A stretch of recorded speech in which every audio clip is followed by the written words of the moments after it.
गुरु प्यारी साध संगत जी, आज फिर से एक सुंदर सी साखी आप सभी को सुनाने जा रही हूँ। गुरु प्यारी साध संगत जी, मूर्ख की दोस्ती और जी का जंजाल। ये कहावत तो आप सभी ने सुनी होगी, बहुत पुरानी कहावत है कि एक मूर्ख से दोस्ती करना बड़ी भारी कीमत चुकानी पड़ती है। एक मूर्ख से दोस्ती से अच्छा है एक समझदार से दुश्मनी। आज की ये साखी हमें ये सिखलाएगी कि कभी भी एक ऐसे इंसान से दोस्ती ना करें या उसके आसपास ना रहें जो इंसान गलत होने के बावजूद भी अपनी गलतियों को सही ठहराए और कभी भी सीखने की कोशिश ना करे। वो इंसान मूर्ख होता है। आइए गुरु प्यारी साध संगत जी, सुनते हैं आज की ये सुंदर सी साखी, जिसमें एक बात और छुपी हुई है कि किस तरह एक मूर्ख इंसान दूसरों को कितना नुकसान पहुंचा सकता है। उसकी मूर्खता कितनी खतरनाक हो सकती है।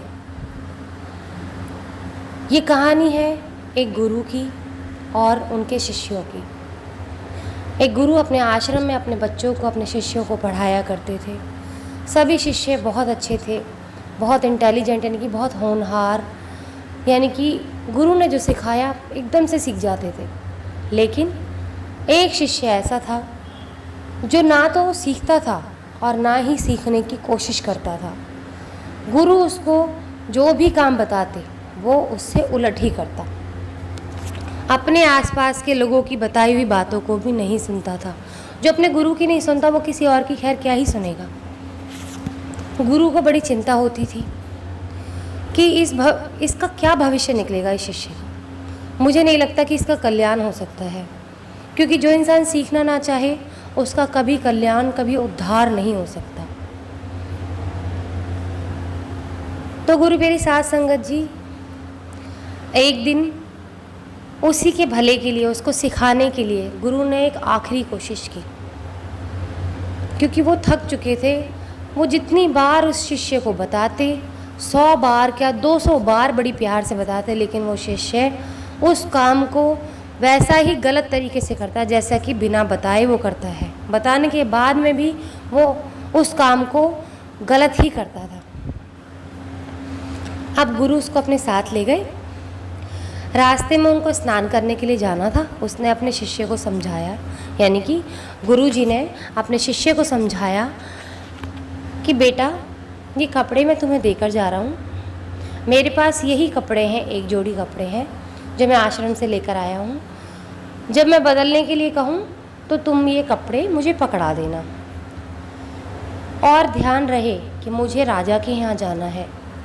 इन कपड़ों को गिरा मत देना, यहाँ पर बहुत मिट्टी है। अगर ये मैले हो गए तो मैं ना तो मंदिर जा सकूँगा और ना ही राजा के यहाँ जा सकूँगा। पहले मुझे मंदिर जाना है राजा की मंगल कामना के लिए, और फिर राजा के पास जाना है वो प्रसाद लेकर। अब गुरु प्यारी साध संगत जी, क्या होता है कि वो बहुत देर तक उन कपड़ों को लेकर खड़ा रहता है। अब जैसे ही गुरु निकलते हैं, शिष्य तब तक तो कपड़ों को अच्छे से संभाले हुए खड़े रहता है, लेकिन जैसे ही शिष्य के सामने गुरु आते हैं तो उसको लगता है कि गुरु मुझे बुला रहे हैं, शायद उन्हें मेरी ज़रूरत है। जबकि अब तक गुरु ने उसको कोई भी आवाज़ नहीं दी होती कि बेटा मुझे कपड़े दे दो, और वो देख करके सारे कपड़े जो होते हैं गुरु के, उनको नीचे मिट्टी में फेंक देता है। ये देखते ही गुरु को बहुत गुस्सा आ जाता है कि तुम्हारा कभी कल्याण नहीं हो सकता। मैंने तुमसे कहा था, मूर्ख कहीं के, तुमने मेरे सारे कपड़ों को मैला कर दिया। मैंने तुमसे कहा था ना मेरे पास कपड़े नहीं हैं, इनको गिराना नहीं। मैंने कितनी बार तुम्हें प्यार से समझाया था। तुम्हारे जैसे इंसान का कभी जीवन में उद्धार ही नहीं हो सकता। मैं ही पागल था जो तुम्हारे जैसे मूर्ख को मैं यहाँ ले आया। मैंने सोचा कि शायद इतना सा काम तो तुम कर ही पाओगे। थोड़े से छोटे से काम से ही, बहुत आसान से काम से शुरुआत करता हूँ तुम्हें समझाने की।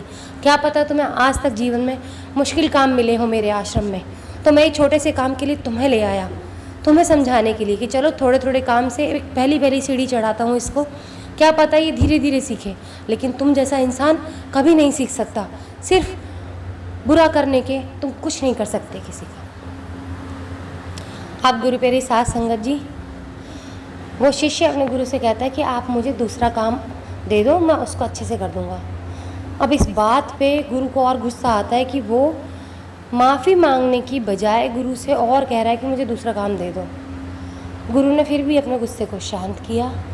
उन्होंने कहा कि ठीक है, मैं तुम्हें दूसरा काम तो खैर क्या दूंगा, लेकिन तुम्हारी सज़ा ये है, उस सज़ा में भी तुम्हारी शायद मुक्ति छुपी हो।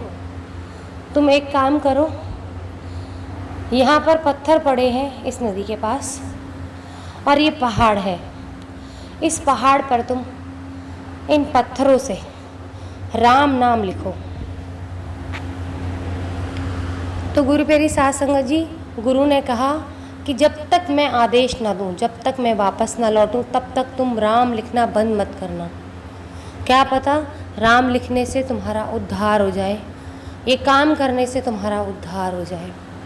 लेकिन कहते हैं ना गुरु प्यारी साध संगत जी, जिसके मन में अशुद्धता और बुद्धि में अशुद्धता हो, उसका कभी उद्धार नहीं हो सकता। पहले मन में और बुद्धि में पवित्रता लानी बहुत ज़रूरी है, चाहे एक क्षण की ही सही। जैसे कि रावण मरते वक्त उसके मन में पवित्रता आ गई थी, उसकी बुद्धि में पवित्रता आ गई थी, इसीलिए मरते वक्त वो राम शब्द उसको मुक्ति दिला गया। लेकिन इस शिष्य के ना तो मन में शुद्धता थी और ना ही उसकी बुद्धि में। गुरु प्यारी साध संगत जी, गुरु अपने आश्रम आ गए थे, सुबह हो गई थी। अब गुरु ने आके सारे बच्चों को पढ़ाते वक्त देखा कि वो शिष्य तो नज़र ही नहीं आ रहा। गुरु ने पूछा कि अरे वो शिष्य कहाँ गया? उन्होंने कहा तो वो तो आपके साथ ही गया था, अब तक लौटा नहीं। गुरु को याद आया, उसने कहा कि हाय रे मेरी याददाश्त, मैं बुज़ुर्ग हो गया हूँ, कहीं उस बच्चे को कुछ हो ना गया हो। भागे भागे गुरु चल पड़े कि मैंने भी उसको बहुत कठोर सज़ा दे दी, बच्चा भूखा प्यासा ना जाने कैसा लगा हुआ होगा।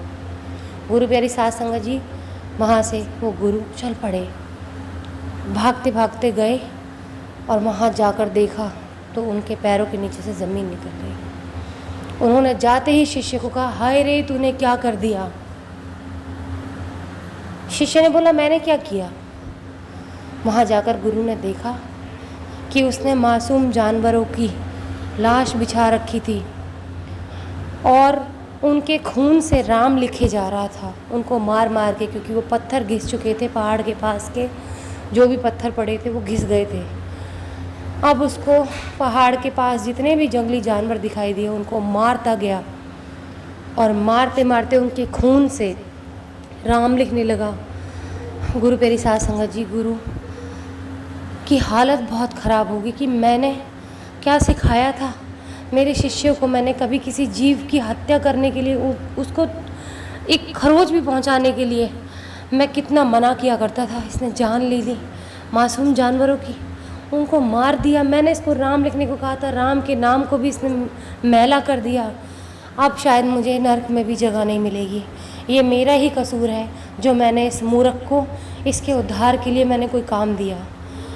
मैंने तौबा कर ली है, आज के बाद ऐसे किसी मूर्ख को मैं कोई काम नहीं दूंगा, अपने आसपास भी नहीं भटकने दूंगा, जिसने ये भी नहीं सोचा कि वो मासूम जानवरों को मारे जा रहा है। गुरु प्यारी साध संगत जी, इस कहानी से, इस साकी से हमें यही शिक्षा मिलती है कि किसी मूर्ख की आप दोस्ती कभी कबूल ना करें, उसके साथ ना रहें। अगर आपके पास ऐसे रिश्ते हैं, ऐसे माहौल है जहाँ पर कोई मूर्ख रहता है, आप उस मूर्ख का तुरंत साथ छोड़ दें। ऐसा मूर्ख, मैंने ऐसे मूर्ख देखे हैं। गुरु प्यारी साध संगत जी, इस साकी का जो किरदार था, वो शिष्य, वो ऐसा मूर्ख था कि वो अपने आप को समझदार समझता था। वो कौन सा वाला समझदार समझता था अपने आप को? वो वाला समझदार जो सच में समझदार होता है और भीड़ में अकेला चलता है, यानी कि भीड़ से अलग चलता है।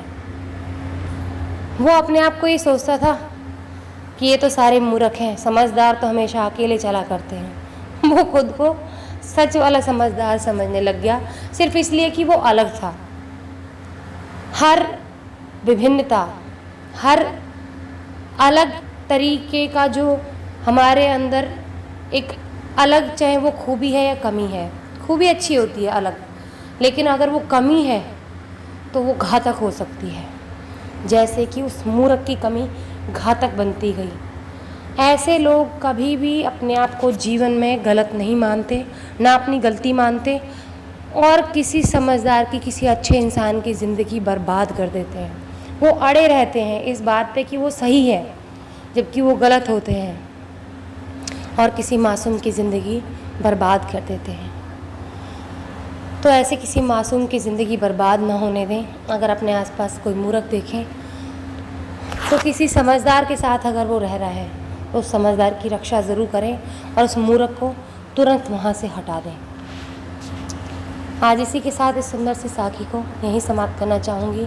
मिलती हूँ आपसे अपनी अगली वीडियो में नई साखी के साथ। तब तक के लिए खुश रहें, सुमिरन करते रहें, सच्ची सेवा करते रहें। और मैंने इसलिए कहा कि उस मूर्ख को वहाँ से हटा दें, क्योंकि ऐसा मूर्ख जब जीव हत्या पे उतर आए तो हर जीव के अंदर परमात्मा का अंश रहता है। तो आप परमात्मा के अंश की रक्षा कर रहे हैं, वो ज़रूर करें।